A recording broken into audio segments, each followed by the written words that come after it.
everybody, and welcome to Under the Pallet Wrap. This week, we are asking, is silo thinking actually the root of the problem for general business misalignment, or is specialization doing exactly what it should? And is the real failure that nobody really owns the handoffs between the silos, or is it just bad management? And Keith, give us your headline. What do you think? I'm going to go straight in there, two-footed, and say I think it's a result of bad management. And I say that as a specialist myself. I have gone to so many businesses as a consultant, worked at so many businesses, and the silo effect is so prominent to me when the leaders have lost control. Sometimes they're not as aware as maybe they should be that there is a silo thing going on, and they're not doing anything about it. So that's my take. I think it is down to the leader to manage it. What about you? I can't honestly say I disagree with that entirely, but I don't think you can abdicate and just say, "Oh, it's my boss's fault." I think everybody has a responsibility to act in a manner that is for the good of the business and not just for the good of themselves. I just don't think you can just say, "Oh, well, you don't pay me enough to be worried about that." That's my job is I analyze this data, I do the forecasting, so I've done the forecasting. It's not my job, it's not my fault if you don't read it or you don't see it. That's people above my station have got that issue, and I'm sorry, I just don't buy that. I think everybody has a responsibility to ensure that what they do for the betterment of the business, not just for the betterment of themselves or hitting their own target. So I can't say that I can align with you and say, it's a leadership problem. It is a leadership problem, but it's not just a leadership problem in my mind. It's a good challenge. And of course, we all ask for autonomy, don't we? I mean, most of us, not everybody. Some people really enjoy the security and the framework of being told, this is your job and that's what's expected of you. But a lot of us want a bit of autonomy. So how can we expect autonomy if we're not trusted? But where does the line blur from being trusted to going entirely off on your own direction and slowing down the progress of a business? Where is that? Where do you think that fork in the road occurs if it isn't down to the manager? I don't think having autonomy eliminates your ability to share what you find, right? So I don't think it's about everything you do, you have to do it with everybody. I mean, that's just madness, right? No, because you need specialists to be able to get in and understand the cause of the problems, or you need specialists to be able to manage a change. And you can give people the autonomy to drive that, but they need to tell people what they're doing. You can't just go in and do it, and then when someone comes in next day, this is all different. Oh yeah, we implemented the change. It's much better. That's just stupid. So for me, you can be autonomous. You can have autonomy. You can be trusted to get on with stuff. But when you've reached a conclusion, before you go running off and do it, maybe talk to a few people. There's a ripple effect in everything that you do in a business. It affects others. And everybody should have that in their head. They should. Why don't they? It's a good question. And it does come from leadership, for sure. One of the things I always think is there's a naivety around objective setting. If you set an objective for one team to drive demand as hard as they can, no matter what, right? They just say drive demand. And you say to another team, the ops team, I want the cheapest operation you can possibly create. I want it to be as cost effective as possible. Well, they're at polar different opposite mindsets that are going to cause each other a problem. So if you have a operation that's focused on being cheap and doing it for as little as possible, every time there's a rush in demand, you're going to have a problem. And if you have a team that's only focused on how do I drive more and more demand, they're going to completely overwhelm the operation on a regular basis. But there's a core part of this is making sure that you build aligned objectives. You build a culture where sharing is the right thing to do, and you recruit people in that way. Don't recruit arrogant, selfish people that are just wanting to get on for themselves. You need to build team players, and team players will always want to share and want to give what they've learned and what they've done. I just don't know that you can allow everybody in the business to, well, you're a specialist, just do that. Don't worry, I'll tell everybody about it later. That's why I don't buy that. It doesn't work.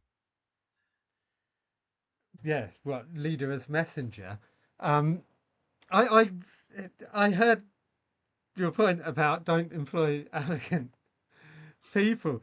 Um, I'm going to ask a rhetorical question here. We're very geared up to a certain idea of success sometimes, and we always look for those big wins. Had these big wins in my past career. I'm going to make the same happen here. Isn't that what the leader's looking for? People who are driven, successful, uncompromising, deliver results. I don't necessarily think it's the right way to drive a lasting, sustainably successful business. I mean, you might have some success with it, but if you're just standing on the shoulders of others and not recognizing their input, sooner or later, those people are not going to help you, and they're going to do their damnedest to make you fall. So it might be a short-term gain, but I don't think it's an approach or a culture that has longevity or not long-term success. Anyway, I think to some degree it comes from the leadership. Leadership sets the culture. But I think if you can create that culture, or you can develop and train people to have an understanding of that kind of a culture, it then very much sits with the responsibility of everybody in the business to be considering how what you might do may have a positive or negative effect on another team. And how do you find that out? You talk to people. You share what you're doing, and it's I think the days of someone creating something and it just being taken by a boss and everybody went. It's a little bit of a kind of an antiquated. It's very easy to see who created documents and who did what, and I agree. It's antiquated if we suggest that everything comes from the boss. I don't think that's what leadership is about. It's still about empowering your team and getting them in the right mindset, but it's about unifying those in your team to the same mission and unblocking their path. That's the job as the leader.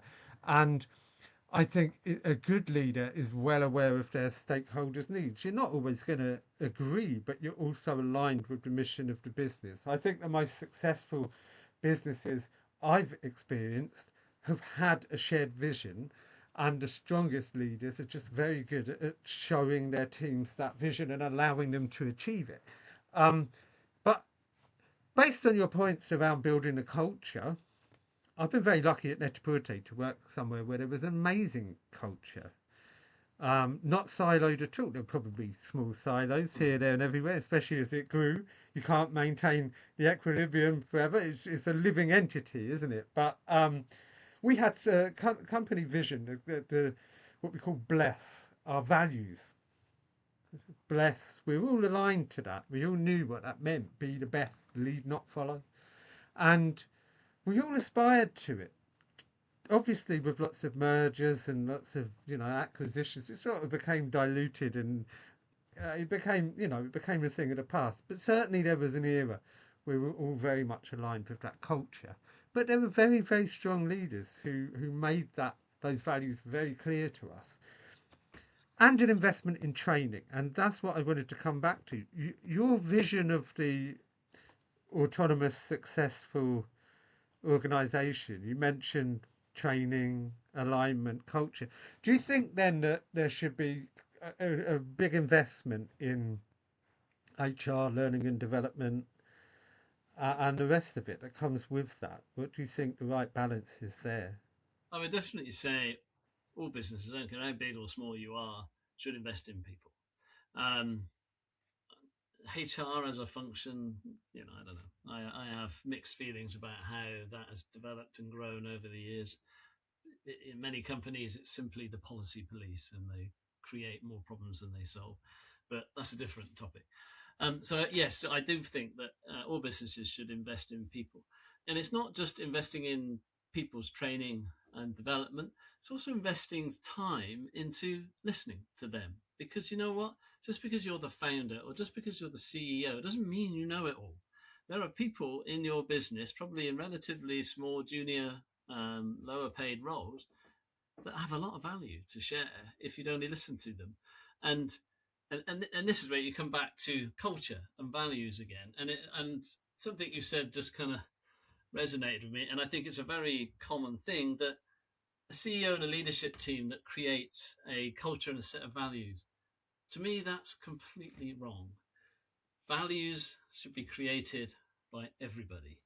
It should be a listening exercise that ends up at the top where they finalize the wording and based on what they've heard and the feedback from the company, the people in the company, that creates, because then if people feel like they've been involved in that process, in that decision making, in that creation of values, you've built a company of advocates. Whereas if the top 6 people sit in a room in some nice country estate, with a nice dinner, and they come up with some great values, I'm sure they'll be lovely worded and they will sound very good, but nobody else in the business is invested in it. And then it's a real hard slog to try to impose that on everybody or convince everybody it's the right way to do it. So I think absolutely invest in people, but invest in people beyond training and development.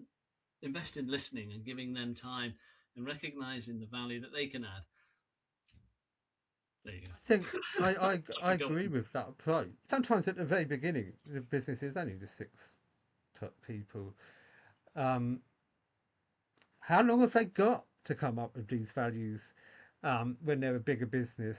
I think it's quite utopian to suggest that everyone's invested in creating these values. It's a lovely way to look at it. And I mean, we maintained those values at Net-a-Porter for many, many years. Our social committee, the things we did for charity, the way we brought the teams together. Eventually the business became a bit too big to manage that in the way that we were accustomed to, because we had to split the Christmas parties in 2, Ops versus Westfield, and that started to become a little bit more difficult to manage those values at that point.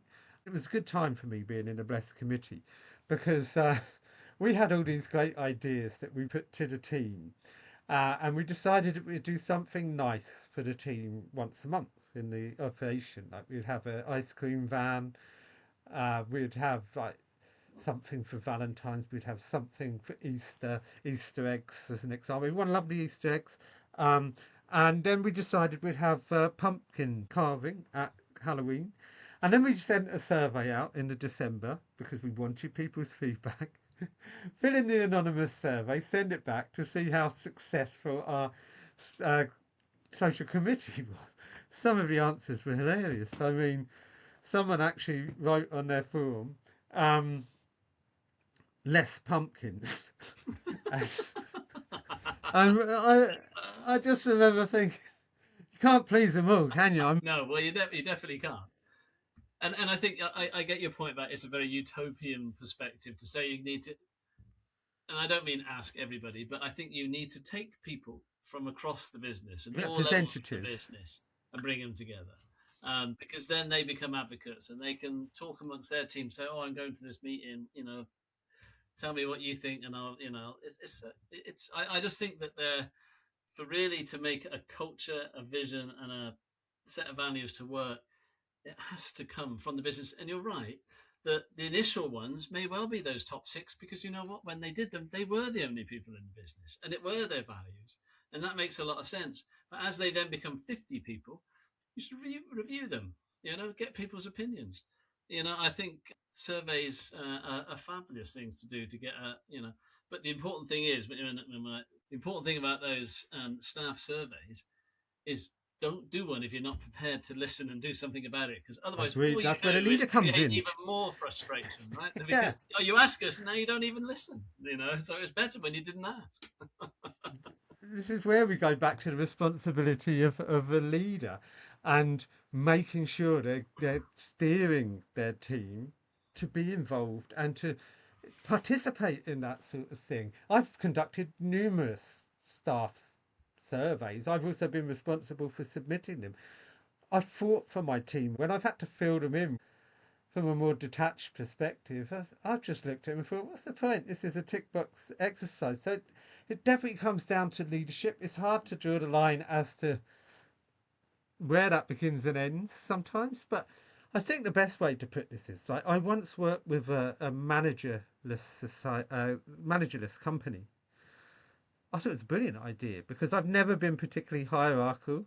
We'll touch on hierarchies shortly, but it was managerless, and they were quite small at the time, not a tiny company, and they had a managerless framework, and I thought that was amazing. It fascinated me. I thought, how can I bring this into my own team almost? Sounds like chaos. But yeah, it worked very well for them from my experience. I thought they delivered this project in a very collaborative way. They had the right specialists on the project, and we continued to work very well with them. I'd love to know whether they're still doing it now. If they're still operating in that way. I hope they are, but they're the only business I ever experienced that had that true approach. And did that mean that nobody worked for each other? So you had no responsibilities for other people. You only had responsibility for a Yeah, task. yeah. You came up with your own title, so it was your title. Now, I wish I could go into the details of how they delegated, but I think Yeah, they no, between them decided who was the best person for each project. They were very open about their capacity, their strengths and weaknesses, what they were interested in, where they thrived, and they went with it. And from my experience, it worked, but did everybody get paid the same amount? I don't know. Perhaps. Um, they did seminars on it. I wish I'd gone to one of the seminars because it was something that very much interested me at the time. It was something that sort of inspired my own beliefs at the time. I've always been a bit egalitarian in that respect. Like, obviously, I don't necessarily think that people, pay structure should be equal, but I have my own controversial views on that for sure. Um, Another episode, but it's always fascinated me. But I've always felt you needed a leader Yeah. to drive the vision, like a visible leader for the business. But I'm always open to challenge. So I thought, well, how does this challenge my own approach? How am I too hierarchical? How am I too traditional? So it did inform me. But I've always been of the belief that a leader has a very important role, and it's not to be the most important or necessarily the best paid, although you paid for your expertise, obviously. Yeah. It's more to do with having the responsibility, the accountability, and the guts to face the difficult moments for your team and guide them through and teach them and prepare them. And that's why you're paid for it in many respects. But I've always felt that to leave people to their own devices can sometimes turn into chaos. Now I know it worked for them, but I guess I haven't it necessarily makes seen it happen elsewhere. it Have you makes seen it your firsthand?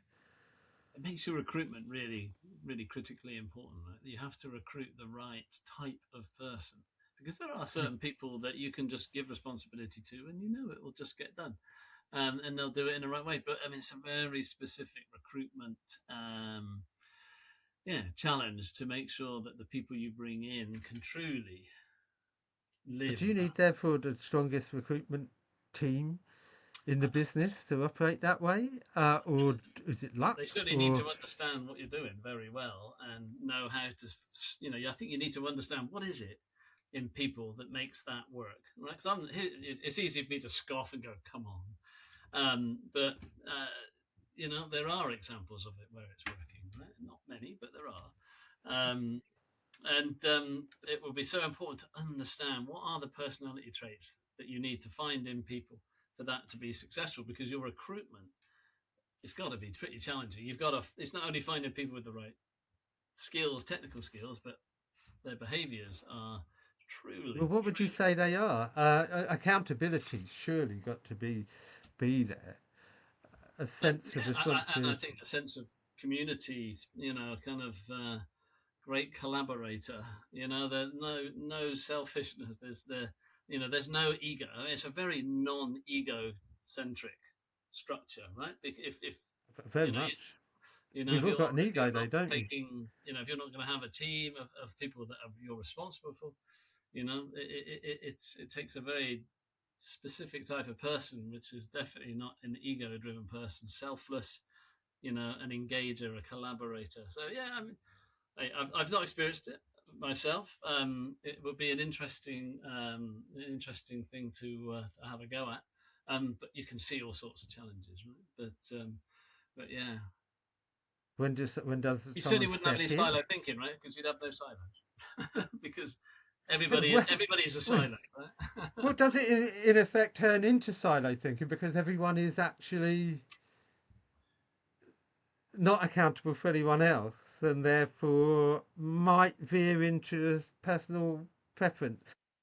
I guess it depends how the outcome is measured. If Um, it's just measured on what Committees. you did, then you're going to get silo thinking. If it's measured on what you did, but also how the overall business performed, Yeah, and the what end you do result is affects what other people. drives the machine. Yeah. We've all done performance reviews in our time. The moderation, the moderating that became very popular for a time. Mm. You have to rate people, high performers, and can do better. You had to organise your. HR would always tell us you can't have too many in the same buckets. You need an equal Yeah. mix. And of course, from my own perspective, I've always thought, well, you can't employ loads of people like yourself. You need people who are complete opposites, who are going to challenge you.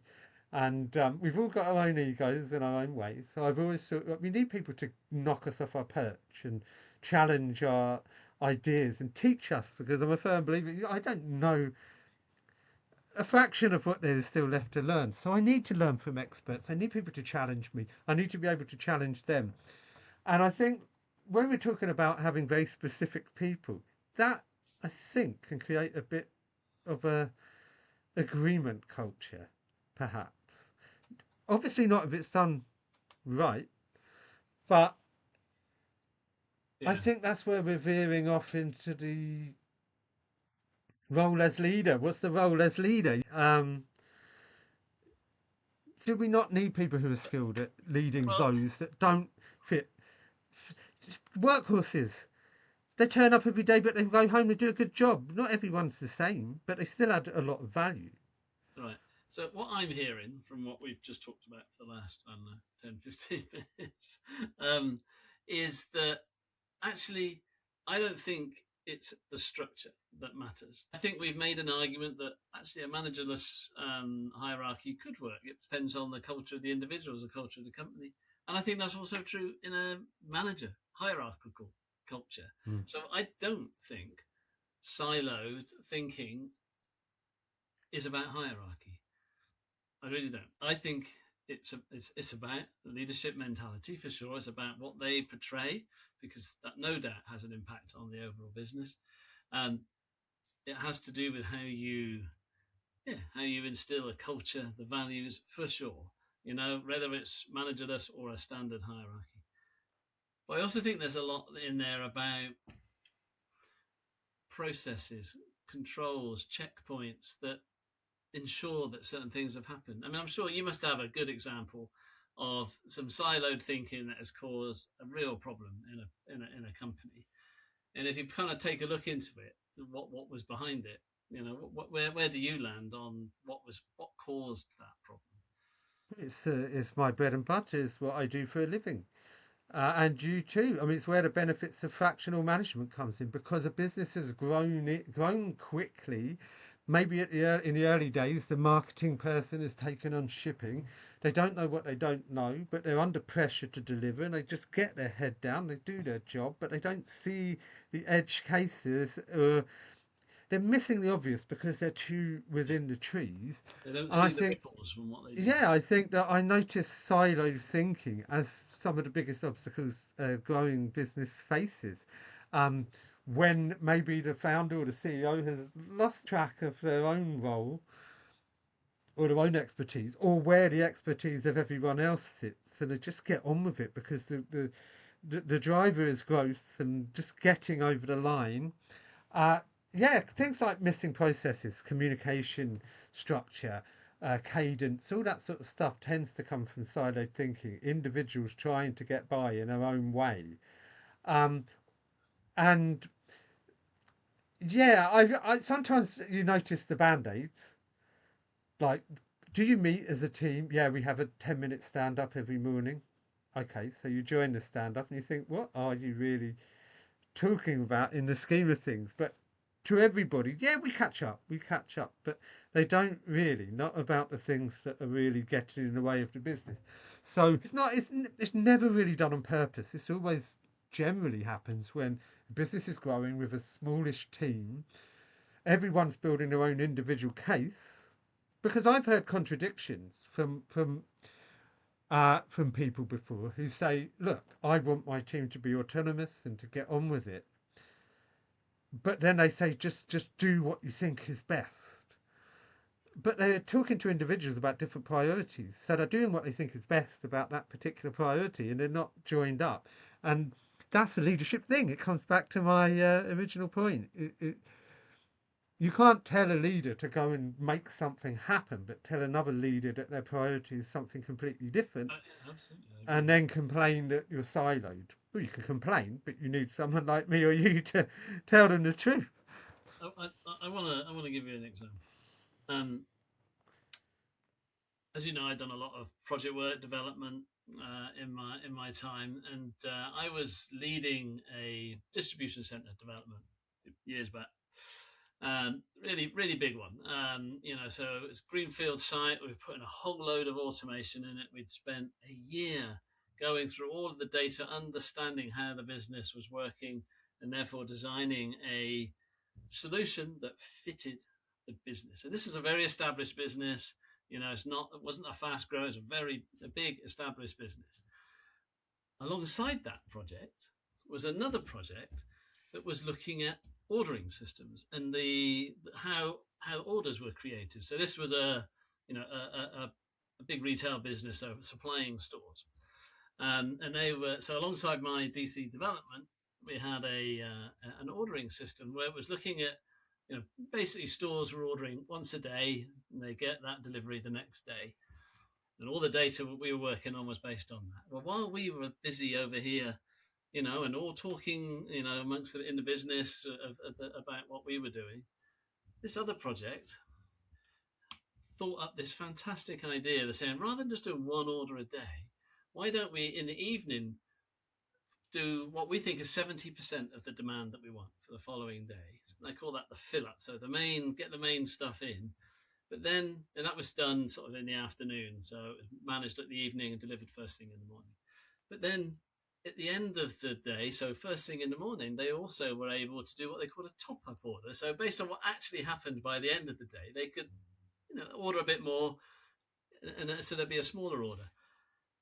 Now, if we hadn't realised that at the right time, we were about to say go on a £60 million development, which there was a portion of it was driven by the fact that it was one order a day and it drove high volume in a certain number of lines. And we had this very specific fast pick area that was going to pick these top 100 lines super fast. But when you took 30% of that volume out and made it into a secondary order, it killed about 50% of those picks, because actually you will have to pick them twice. And therefore, actually, the volume wasn't really big enough to justify doing that. And we were happy working away in our silos. And if I hadn't known that person personally, it could have completely gone the wrong. We could have developed this solution and then had a whole portion, and this was a frozen warehouse, right? So you really can't afford to have a whole portion of the warehouse not being used because it's very, very expensive real estate. And we had to pivot our design because this solution was being implemented. It was going to offer all sorts of benefits, so it was definitely a great thing to do. But we worked in the same project team, the program team, right? We were part of the supply chain development team in this company. We sat close together. We kind of knew what each other were doing, but we never really sat down and talked about it until I can't even remember how it occurred. And that was a silo, even within a team, that was potentially going to cost multi-millions if we had not had the discussion at the time. That gives some of the kind of impact of I've never forgotten it. And now, whenever I'm managing developments or managing teams that have got things, I always insist on regular sit-downs where each project manager will talk about their project. And yes, everybody else has to be in there. And quite often you get this, I have to listen to this for 2 hours and a lot of it's got nothing to do with me. I said, but it might. You might hear something that is a real issue. And then we need to make sure we're cross-changing those things. And it's so close to spending millions of pounds on something we wouldn't have been able to make use of. It's a frightening. Well, it's an opportunity, of course, to go back to the original objective. How close are we to it? Is there anything we haven't thought about? Actually saying these things aloud force people to think. And, there's ways and means of holding these catch-ups to ensure, we've all had those meetings where 70 people dial in on Zoom and, most of them have got their camera off. But there's ways to make people engage, and that is to involve them, to inform them, to engage them throughout. And I think it's definitely the right thing to do. I mean, I have my own story that, you mentioned big cost here. There's a story that I have that also had a huge cost, but it had an implication in my life too, that I posted about this. I was blowing up balloons for my daughter's birthday when I received a call saying editorial shoot was on the verge of being cancelled in Canada because the stock hadn't arrived. They're going to make an absolute fool of themselves and all of this, and cost the business money because they have to pay everyone there. So of course I got on the phone. I worked out where everything was, and it was solvable. I managed to get it delivered. It was a simple issue in the end to do with customs clearance into Canada. But what puzzled me was how it had come to that, to actually disturb me at around 10 at night when I was off to solve a problem. What had driven everything to that moment to be so late in the day? And as per a lot of things that I got involved in, no one asked me to. I just decided to solve it because it bothered me a lot. I decided to take every communication, every email relating to this event and analyse it. Put it on a spreadsheet, and I tried to work out how many of these emails actually took this forward. It was a really big indicator of how siloed all the teams were because they were all too busy or ill-informed, and so many questions ended up being backward steps because they didn't have the information they needed. They were choosing not to understand. Like computer says, no, you haven't got the requirements. You haven't done this, you haven't done that. But rather than inform the team beforehand, everything in one go, it was all done in a very bitty way, and it was full of no, full of this, full of that. I actually worked out instead of 250 emails, 7 would have done the job. And therefore, there were only 7 steps in the entire process to get everything you need to deliver any stock for an event on time. Yeah. So I went about aligning the whole process. We never had this issue again, as far as I was aware, because I stopped and I looked at it as a leader and I said, what is the problem? And the leaders within this chain had to be accountable. What do you need and why? Okay, so you can chuck away all the other stuff, like this team doesn't provide this, that or the other. Do they even know?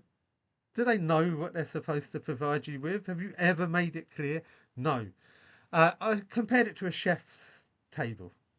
You only need the ingredients you need. They have to be in the right place, and you have to clean as you go. You have to revisit the plan all the time. Go back to square one. We revolutionised the whole process.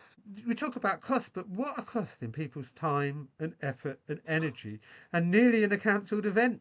Like, you're employing people to if effectively waste time. Yeah. I learned a very powerful tool um, during my time at Tesco.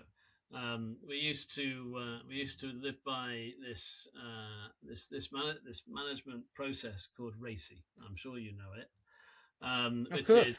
responsible, accountable, consult, and inform. And yeah, whenever you're working in an operation, we used to detail who's accountable, who is responsible. So accountable is where the buck stopped. Who's responsible is who's actually doing this task. Who do they need to consult with to be able to complete that task, or who do they need to The ask questions experts. to, and who do they just need to tell, by the way, I've just done this, this is the output. And it's a fantastic tool, right? And it's so simplistic, but it is hugely powerful. And I get, I can imagine people going, yeah, that's great, but you can't always just keep going back and referring to it. And they're right. But I think when you get in that mindset, whatever you do, Racy's running through your head. Okay, who do I need to consult about this before I instigate this change or this?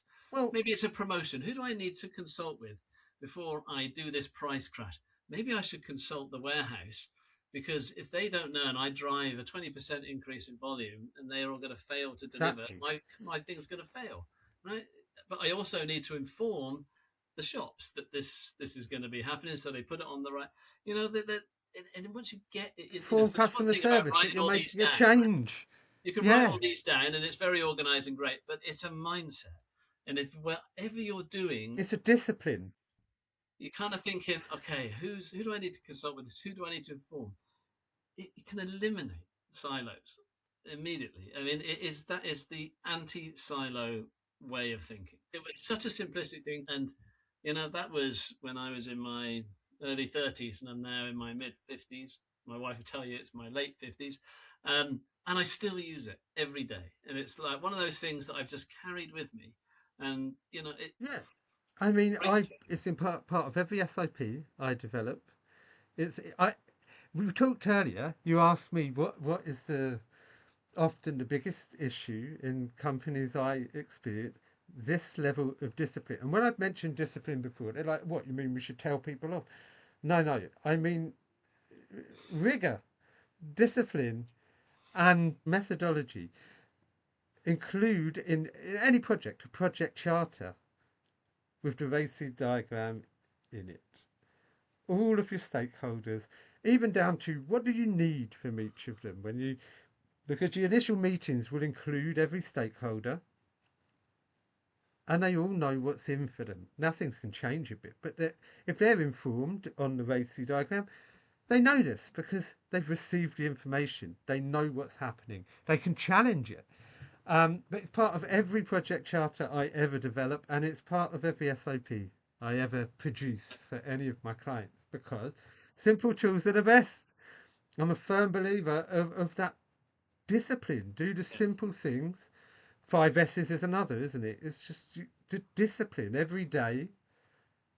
Look at the workspace. Clean as you go. There's so many things. Shadow boards. There's so many ways of instilling a level of discipline, as well as DMAIC, define, measure, analyze, improve, and control. Yeah, Don't start making improvements on things that don't inform the mission.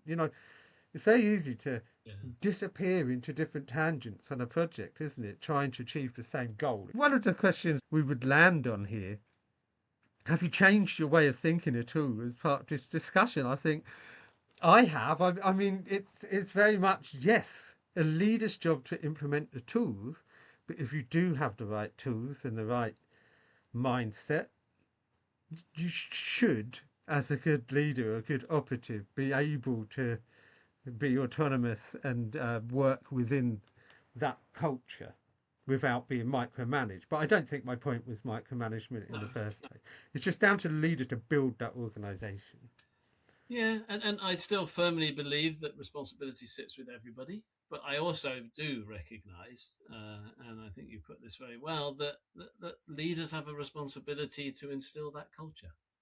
And if you don't instill that culture, and if they don't follow that way of being, then you can't really expect everybody else to. It's unfair to blame the staff if the leaders don't behave that way. Yeah, I absolutely think it's everybody's responsibility. Um, and if anyone takes anything away, think racy. Think of the ripple effect in the decisions and the actions that you take. Even if they seem small, just spend a moment thinking about who might be impacted by this.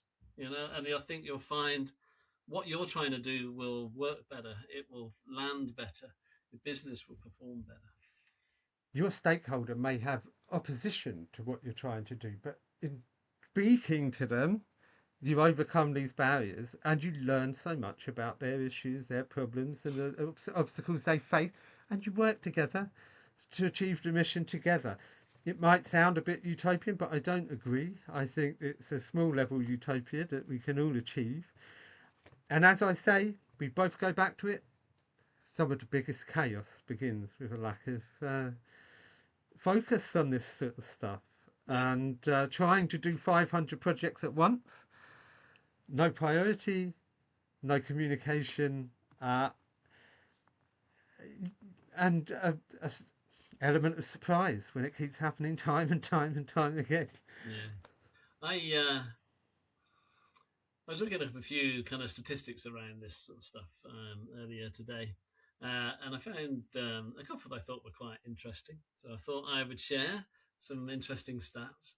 So the Harvest Business Review did a little bit of work with Salesforce actually, and they came back saying that 70% customer-facing leaders placed silo mentality as the biggest obstacle to achieving customer service excellence. 70% believe that just a lack of good communication between teams was the major reason for failing customers' expectation. That's a lot, right? I mean, and then there's another one I thought was interesting that McKinsey did a study, and they found between 30 and 40% of supply chain improvement opportunities come from simply talking to other departments, cross-functional improvements and alignment. I mean, nearly half of the improvement that you can make is just by talking to people. I mean, that's just honestly, I would agree with them. That's my own feeling. A lot of the time, the solution is a lot simpler than people think it is. Yeah. And but what isn't simple is getting people to see clarity, and I think that's where that's a big opportunity. If you're in this position, get someone in. It's a mantra of ours. Get someone we in say it and before. take a look Fresh at it. pair of eyes, right? Can't see what you can't see. If you do it every day, you're not going to see the same things as someone walks in and will just go, "Why do you do it that way?" But someone just asking that question is quite often enough for someone to look at it and go, "Yeah, I don't know." It doesn't make a lot of sense. But it's easy when you head down and it's all going on around you every day. It becomes the norm. Yeah. Even when it's a crazy process, it becomes the norm, and people can't see how inefficient or unproductive or difficult it is, because it's just become normal, and it can be fixed quite easily. So it's one of the simplest and least expensive investments you could ever make, to be honest. It's my view. But that brings us to the end of another episode. If you've got any questions, any suggestions, send them our way. We really want to hear them. We want to hear your opinions. Have you ever seen a successful silo-based operation? I'm curious. Please tell me. Disagree with everything we say. If you've seen one, share it and come on the podcast and we'll talk about it. Likewise, if you're in a managerless organisation, so curious, tell us. We want to know. So subscribe, like, follow, enjoy, and we'll see you next week. We certainly will. Another interesting debate. See you next Thursday.